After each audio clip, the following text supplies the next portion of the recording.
এর আগের দিনের ভিডিওতে আমি অলরেডি তোমাদের ডিসকাস করেছিলাম যে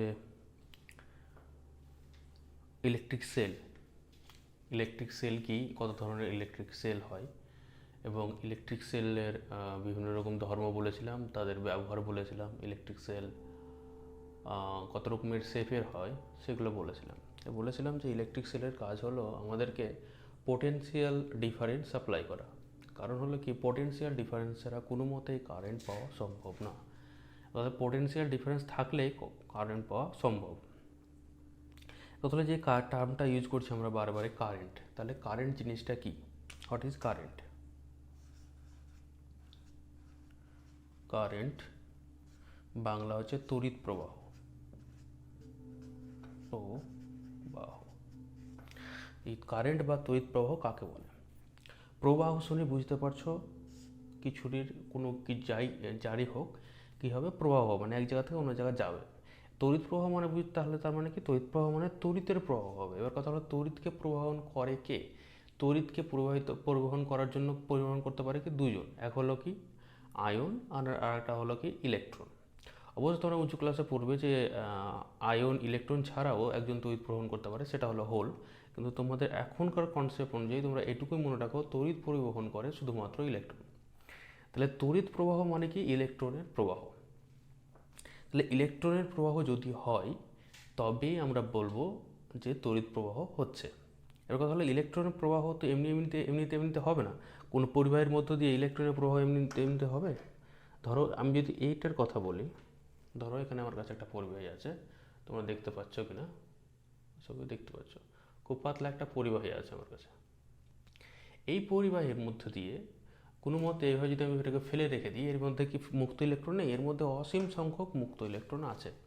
অসীম বলতে অনেক অনেক পরিমাণ মুক্ত ইলেকট্রন আছে। তাহলে এর মধ্যে যে মুক্ত ইলেকট্রনগুলো আছে সেগুলো ফ্রিলি এর ভিতরে কী হচ্ছে, ইতস্তত ঘুরে বেড়াচ্ছে এই তারটার ভিতরে, কিন্তু কোনো ইলেকট্রনই এই মাথা থেকে বাইরে বেরোচ্ছে না বা ওই মাথা থেকে বাইরে বেরোচ্ছে না। কারণটা কি? এর মধ্যে থেকে যদি একটা ইলেকট্রন বাইরে বেরিয়ে যায় তাহলে এই পরিবাহীটা কী হবে? ধনাত্মক আধানযুক্ত হয়ে যাবে। এবার কথা হলো ইলেকট্রন যেহেতু বাইরে বেরোচ্ছে না, তাহলে এর মধ্যে মোট আধান কত থাকছে? ঋণাত্মক থাকছে, কিন্তু এর মধ্যে মুক্ত ইলেকট্রন শূন্য। এর মধ্যে যদি তড়িৎ প্রবহন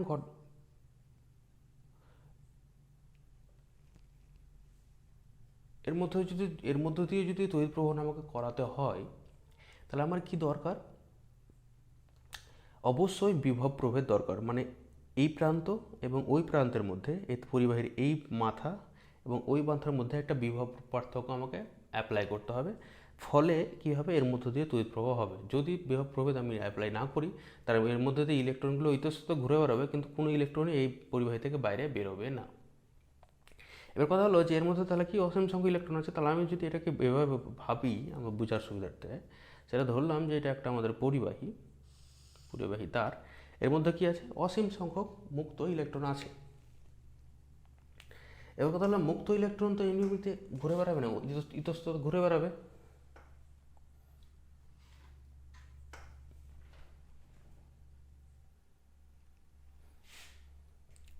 তাহলে ধরো এর মধ্যে যে মুক্ত ইলেকট্রনগুলো আছে, আচ্ছা পরিবাহী তারটাকে আমি একটু মোটা করে ড্র করছি তাহলে তোমাদের বুঝতে সুবিধা হবে। তাহলে এটা হলো আমার পরিবাহী তার, এরকম মোটা একটা পরিবাহী তার আছে। তার মধ্যে কি আছে? মুক্ত ইলেকট্রনগুলো আছে। আচ্ছা ইলেকট্রনগুলোকে আমি রেড পেন দিয়ে ড্র করছি, এরকম মুক্ত ইলেকট্রনগুলো আছে। এবার টেম্পারেচার যেহেতু এই পরিবাহীটার নির্দিষ্ট কোনো একটা তাপমাত্রায় রাখা আছে, তার ফলে কি এই মুক্ত ইলেকট্রনগুলো কী করবে? ইতস্তত এই জিগজ্যাগ পথে ঘুরে বেড়াবে, যেদিকে ইচ্ছা সেদিকে ঘুরে বেড়াবে। তার মানে কি এই মুক্ত ইলেকট্রনগুলোর মধ্যে কী হবে? কলিশন হবে। কিন্তু কোনো মুক্ত ইলেকট্রন এখান দিয়ে ঢুকবে না এবং কোনো মুক্ত ইলেকট্রন এখান দিয়ে বেরোবে না, যতক্ষণ না পর্যন্ত এই দুই প্রান্তের মধ্যে আমি কী করছি? বিভব প্রভেদ অ্যাপ্লাই করছি। তো যদি বিভব প্রভেদ না থাকে অ্যাপ্লাই করা, তাহলে এই দুটো প্রান্তের মধ্যে কোনো ইলেকট্রন ঢুকবে না বা বেরোবে না, ফলে এর মধ্যে মুক্ত ইলেকট্রনের সংখ্যা অপরিবর্তিত থাকবে। এবার যদি আমি এখান থেকে এই প্রান্ত এবং এই প্রান্তের মধ্যে আমি একটা ব্যাটারি লাগালাম, তার মানে কি ব্যাটারি এদিকে ধনাত্মক, এদিকে ব্যাটারি ঋণাত্মক লাগিয়েছে। যদি লাগাই তার ফলে কী হবে? এই মুক্ত ইলেকট্রনগুলো কী করবে? এই ধনাত্মক প্রান্তটা মুক্ত ইলেকট্রনগুলোকে আকর্ষণ করবে, তাহলে মুক্ত ইলেকট্রনগুলো এদিকে বেরোবে। যটা মুক্ত ইলেকট্রন এখান দিয়ে বাইরে বেরোবে তটাই মুক্ত ইলেকট্রন এখান দিয়ে প্রবেশ করবে। তার ফলে কী হবে? এই পরিবাহীটার মধ্যে মোট ইলেকট্রন সংখ্যা কী থাকবে? আগে যে যতটা ছিল অতটাই থাকবে। তার মানে তড়িৎ প্রবাহনের সময় কোনো পরিবাহীর মোট আধান কত হয়? শূন্য হয়। কারণটা কি? যটা ইলেকট্রন ব্যাটারি থেকে বের হয় তটা ইলেকট্রনই ব্যাটারিতে আবার প্রবেশ করে, ফলে এর পরিবাহের মধ্যে মোট আধান কত হয়? শূন্যই থাকে। এবং তাহলে যে ইলেকট্রনের প্রবাহ হচ্ছে, তার মানে কি, যদি আমি এভাবে বুঝি যে এর মধ্যে যখন আমি ব্যাটারি লাগিয়েছি তখন কি হচ্ছে, ইলেকট্রনগুলো, বোঝার সুবিধার্থে, ইলেকট্রনগুলো এইভাবে দাঁড়িয়ে এইভাবে লাইন ধরে এগোচ্ছে। আমাদের বোঝার জন্য বুঝছি, ধরে নিচ্ছি আমি। কী করছে? এভাবে লাইন ধরে দাঁড়িয়ে আছে। এ বাইরে বেরোবে, তার ফলে এ এখানে আসবে, এই যে এর জায়গা নেবে, এর জায়গা নেবে, এর জায়গা নেবে, এবং এখান দিয়ে একটা ইলেকট্রন এখানে প্রবেশ করবে। তার মানে একটা এগোচ্ছে, এখান দিয়ে একটা বেরোচ্ছে, এখান দিয়ে একটা প্রবেশ করছে। এভাবে কীভাবে ইলেকট্রনের প্রবাহ হতে থাকবে। ইলেকট্রনের যে প্রবাহ, এটাকে বলছি আমরা তড়িৎ প্রবাহ। তো তড়িৎ প্রবাহ মানে কি? ইলেকট্রনের প্রবাহই হলো তড়িৎ প্রবাহ। তাহলে এভাবে আমরা মনে রাখতে পারি, তড়িৎ প্রবাহ হলো ইলেকট্রনের প্রবাহ। আচ্ছা, এবার আমি বলেছিলাম যে ইলেকট্রনের প্রবাহ যেদিকে হয় তড়িৎ প্রবাহ তার উল্টো দিকে আমরা ধরি। আমি যখন বিভব পার্থক্য বোঝাচ্ছিলাম তখন তোমাদের অল্প একটু বলেছিলাম। কারণটা কি? আমরা সবসময় ধরি যে কোনো জিনিসের প্রবাহ আমরা সবসময় ধরি উচ্চ থেকে নিম্নের দিকে। আমি যদি বলি যে এখানে একটা ট্যাঙ্ক আছে, এটা একটা ট্যাঙ্ক, আর এটা একটা ট্যাঙ্ক আছে। এই ট্যাঙ্কে জল আছে এতটা, এই ট্যাঙ্কে জল আছে এতটা। আমি করলাম কি, আচ্ছা তোমাদের বোঝার সুবিধার্থে আমি এটাকে ভালো করে ড্র করছি। এই ট্যাঙ্কে জল আছে এতটা, মানে এই ট্যাঙ্কের তুলনায় এই ট্যাঙ্কে জল বেশি আছে। আমি কি বললাম, এখান থেকে একটা যদি পাইপ এখান পর্যন্ত লাগাই, তাহলে এই কোন ট্যাঙ্কের জল কোন ট্যাঙ্কে যাবে?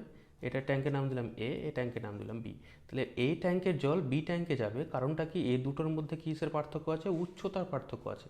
আমি দেখছি না দুটোর মধ্যে কতটা জল আছে, তার কতটা জল আছে সেটা, তো দেখছি দুটোর মধ্যে কার উচ্চতা বেশি। তার মানে এই ট্যাঙ্ক থেকে জল এই ট্যাঙ্কে যাবে।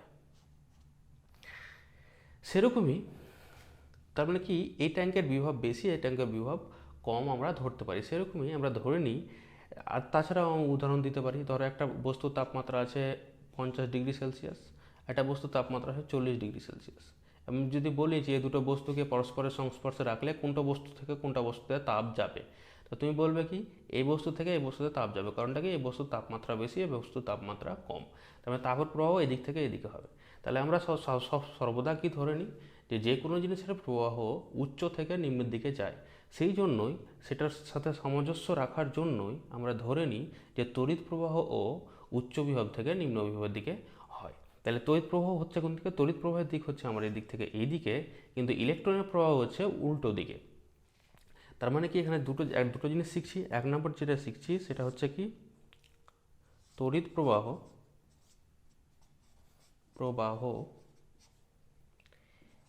ইলেকট্রন এর প্রবাহের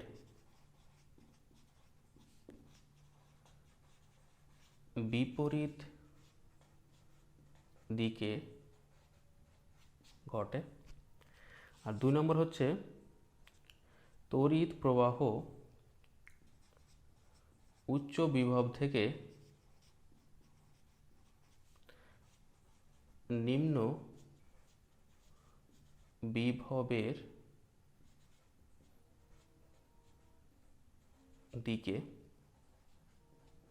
ঘটে। আর আরেকটা যেটা দেখলাম সেটা হচ্ছে ইলেকট্রন এর প্রবাহ নিম্ন বিভব থেকে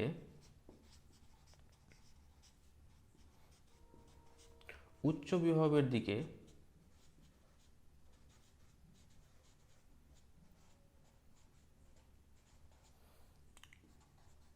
ঘটে। আর 3টা পয়েন্ট শিখলাম। তড়িৎ প্রবাহ ইলেকট্রনের প্রবাহের বিপরীত দিকে ঘটে, তড়িৎ প্রবাহ উচ্চ বিভব থেকে নিম্ন বিভবের দিকে ঘটে, এবং ইলেকট্রনের প্রবাহ যেদিকে ইলেকট্রনের প্রবাহ হয় কি নিম্ন বিভব থেকে উচ্চ বিভবের দিকে। তাহলে এই পরিবাহের মধ্যে কি দিয়ে কী হবে? একটা তড়িৎ প্রবাহ হবে, এবং এই তড়িৎ প্রবাহটা পরিবহন করছে কি ইলেকট্রন। এবার কথা হলো, এর মধ্য দিয়ে যে তড়িৎ প্রবাহ, সেই তড়িৎ প্রবাহটা মাপবো কীভাবে, বা যেটাকে আমরা বলি তড়িৎ প্রবাহ মাত্রা। তাহলে তড়িৎ প্রবাহ মাত্রা মানে কি? তাহলে তড়িৎ প্রবাহ মাত্রা হচ্ছে,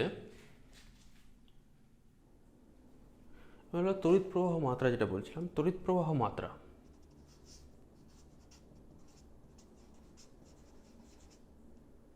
তড়িৎ প্রবাহ, আমরা এটাকে অনেক সময় তড়িৎ প্রবাহ বলি। তোমাকে যদি পরীক্ষাতে জিজ্ঞাসা করে যে তড়িৎ প্রবাহ কাকে বলে, তাহলে তোমাকে বুঝতে হবে যে তড়িৎ প্রবাহ মাত্রাই আমাকে জিজ্ঞাসা করছে। এর কথা হলো তড়িৎ প্রবাহ মাত্রা তাহলে কি, তড়িৎ প্রবাহ মাত্রা কাকে বলবো আমরা। তড়িৎ মাত্রা শুনে বুঝতে পারছো যে কতটা বেশি তড়িৎ প্রবাহিত হচ্ছে, মানে কতটা বেশি ইলেকট্রনের প্রবাহ ঘটছে। ইলেকট্রনের প্রবাহ কতটা বেশি হচ্ছে সেটা যদি মাপতে হয় তাহলে আমরা কীভাবে মাপতে পারি? মাপতে পারি কীভাবে, যে প্রতি সেকেন্ডে কত সংখ্যক ইলেকট্রন আসছে। যদি প্রতি সেকেন্ডে যদি বেশি সংখ্যক ইলেকট্রন প্রবাহিত হয়, তার মানে আমরা ধরবো যে তড়িৎ প্রবাহ বেশি হচ্ছে। যদি কম সংখ্যক হয় তাহলে তড়িৎ প্রবাহ কম হবে। আচ্ছা, এমনিতে যদি আমি বলি, ধরো এরকম একটা পাইপের মধ্যে দিয়ে জল যাচ্ছে, একটা পাইপ আছে, পাইপের মধ্যে দিয়ে জল এদিক থেকে এদিকে আসছে। আমি বললাম যে পাইপের মধ্য দিয়ে জলের প্রবাহ মাত্রা নির্ণয় করো, এই পাইপের মধ্যে দিয়ে জলের প্রবাহ মাত্রা নির্ণয় করো। তাহলে তুমি কীভাবে করবে? এই একটা তোমাকে বালতি দিলাম আর একটা স্টপওয়াচ দিলাম, তুমি কি করবে? স্টপওয়াচটা অন করবে আর এই জলের ট্যাপটাকে খুলবে।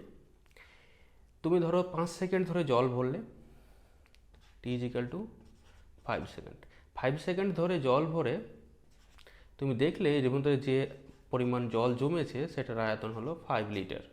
তার মানে কি প্রতি সেকেন্ডে কতটা জল ধরেছে, তাহলে প্রতি সেকেন্ডে জল ভরেছে সেটা যদি আমি লিখি,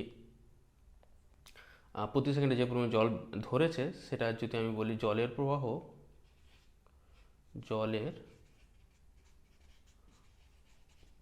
তাহলে সেটা কত হবে?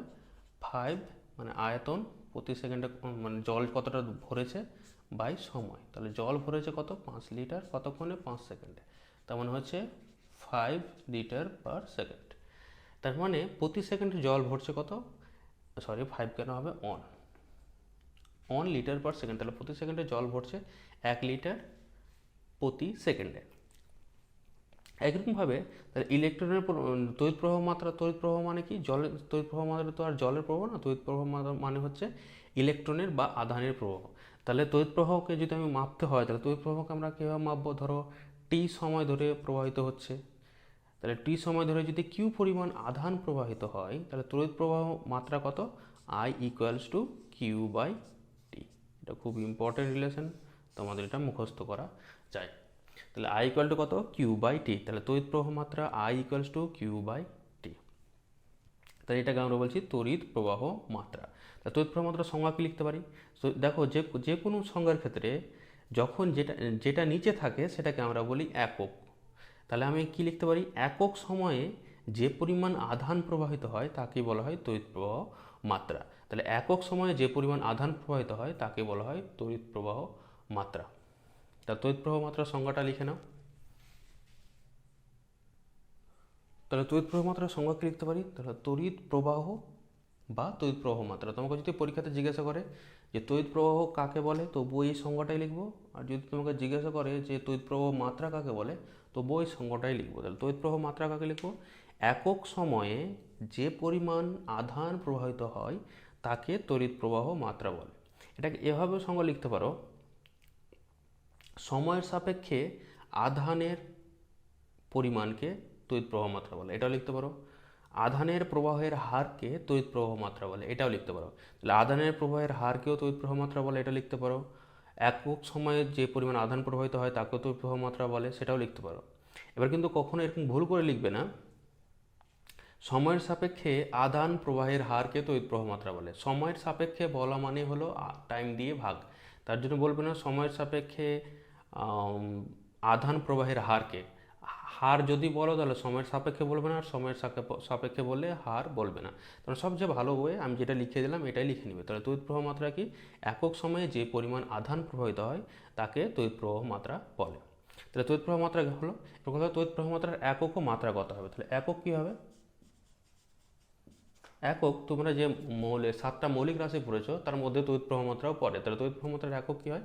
তড়িৎ প্রবাহ মাত্রার এসআই একক হচ্ছে অ্যাম্পিয়ার। মাত্রা কি হয়?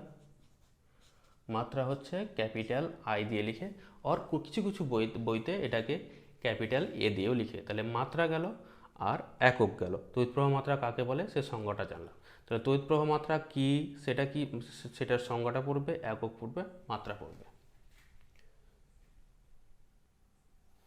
এবার তড়িৎ প্রবাহ মাত্রা থেকে আমরা কতগুলো অঙ্ক করব। ধরো 1 নম্বর অঙ্ক,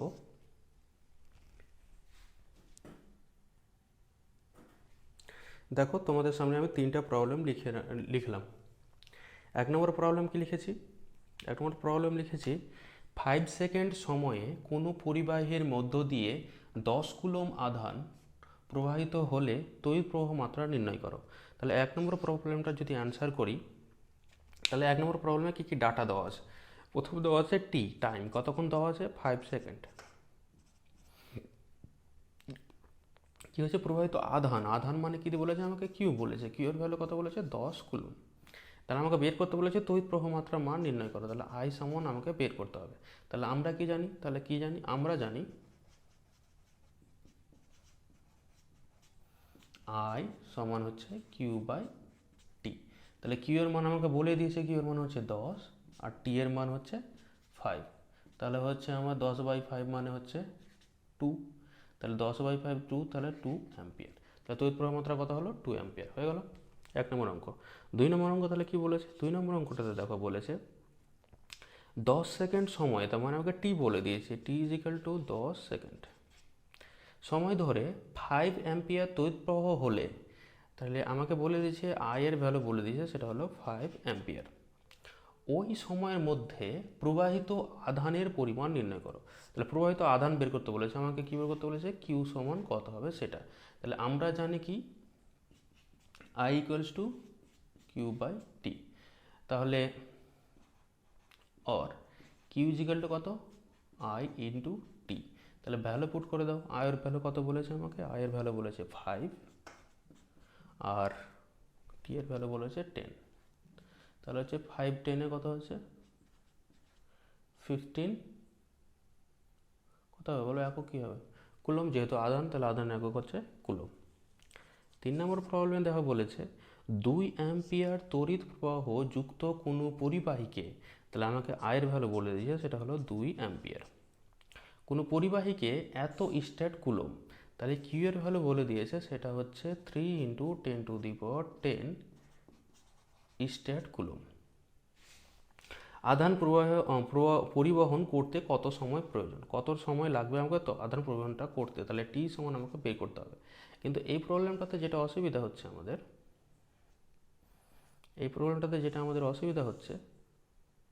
সেটা হচ্ছে কি, যেটা উপরটার প্রবলেম, যেটা অসুবিধা হচ্ছে সেটা হচ্ছে যে এই যে দেখো আধানটার একক কিন্তু কুলমে দেওয়া নাই, কিন্তু এটা হচ্ছে এসআই একক, তাহলে এটাকে কুলম্বে আমাকে নিয়ে যেতে হবে। আমি বলেছিলাম তোমাদের, মনে আছে কিনা, 3 × 10⁹ স্ট্যাট কুলম সমান হচ্ছে অন কুলম। তাহলে আমাকে এটাকে যদি কুলম্বে যেতে হয়, তাহলে আমাকে কী করতে হবে? এটাকে কুলম্বে যেতে গেলে 3 × 10⁹ দিয়ে ভাগ করে দিতে হবে। তার মানে কি কিউ ইজিক্যাল টু হচ্ছে কত? আচ্ছা, এখানে আমি লিখে দিচ্ছি। তাহলে এটা করতে হবে 3 × 10⁹ দিয়ে ভাগ যদি করে দিই, তাহলে আমি এটা পেয়ে যাবো। আচ্ছা, এখানে নিচে লিখছি আমি এটা। তাহলে হয়ে যাচ্ছে 3 × 10⁻10/3 × 10⁹ কুলম হয়ে গেল। স্টেট কুলম থেকে আমি কুলম্বে চলে আসলাম। তাহলে 3 3 কেটে যাচ্ছে, 10, এখানে 10 কেটে যাচ্ছে, তাহলে 10 থাকছে, তার মানে হচ্ছে 10 কুলম। তাহলে এখানে আমাকে টি বের করতে বলেছে, তাহলে টি কীভাবে বের করবো? তাহলে আমরা জানি I equals to Q by T, or T equals to কত? Q by I. তাহলে কিউ এর ভ্যালু হচ্ছে কত? কিউ এর ভ্যালু আমার বলেছে 10। তড়িৎ প্রবাহ মাত্রা কত হচ্ছে? তড়িৎ প্রবাহ মাত্রা হচ্ছে 2 অ্যাম্পিয়ার। তাহলে হচ্ছে 5, তাহলে 5 সেকেন্ড সময় আমার প্রয়োজন। তাহলে 5 সেকেন্ড সময় পরে আমার কি হয়ে যাবে? 5 সেকেন্ড সময় আমার লাগবে এই পরিমাণ আধানকে পরিবহন করতে। এরকম টাইপের অঙ্ক তোমাদের দেবে, তোমাকে এরকম টাইপের অঙ্ক করতে হবে।